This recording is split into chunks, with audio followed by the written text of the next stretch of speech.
had a horrible experience, and that is we went to a 20th century school. I call it horrible because it conditioned all of us to be passive, just like you've been for the first 10, 15 minutes of my talk. You're all in your schoolroom, classroom. I can see you. You're being very nice to me, and I'm very grateful for it. But see, what did a 20th century school prepare you for? It trained you since you were 4 or 5 years old to get you ready for a job in the 20th century, which no longer exists.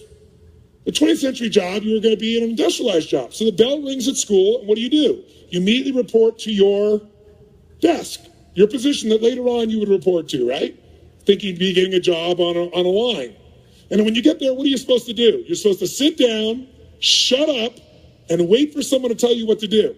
Don't speak until they tell you what to do, and then do that. And by the way, do not talk to your neighbor. How many heard this growing up when you were in school all the time? Say, ah. Me too. Now, I was a talker, so I was in trouble. I had a 5th grade teacher, Mr. Giles, that used to drive me crazy because he wanted silence all the time. Every minute he wanted silence. I think he just hated kids, so he was just like really quiet. He used to make me write these 10,000-word essays, why I will never talk again in class. I wrote 6 of these in his class, 10,000 words each. I went to my high school reunion, true story, my 10-year high school reunion. There were several teachers there. There's Mr. Giles. I went up to him and said, you know, this talking thing worked out pretty good for me.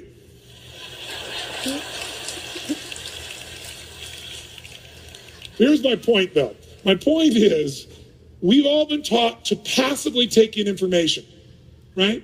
So as you're sitting here right now, even if you're having a good time going, oh, this is interesting, or this makes sense, or man, he has big teeth, or whatever you're thinking inside your head, you know, if you're sitting here and you're passive, even if you're having a good time, the state of mind you're in gets linked to what you're learning.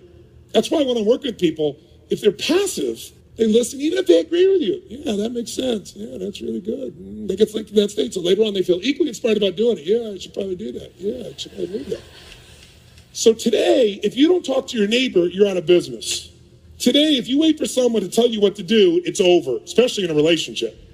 If you're going to make anything happen today, it has to be completely proactive and different, and yet we're all still hypnotized. So I'm going to ask you to try something new, and that new thing is this. When we're doing this seminar right now, we take some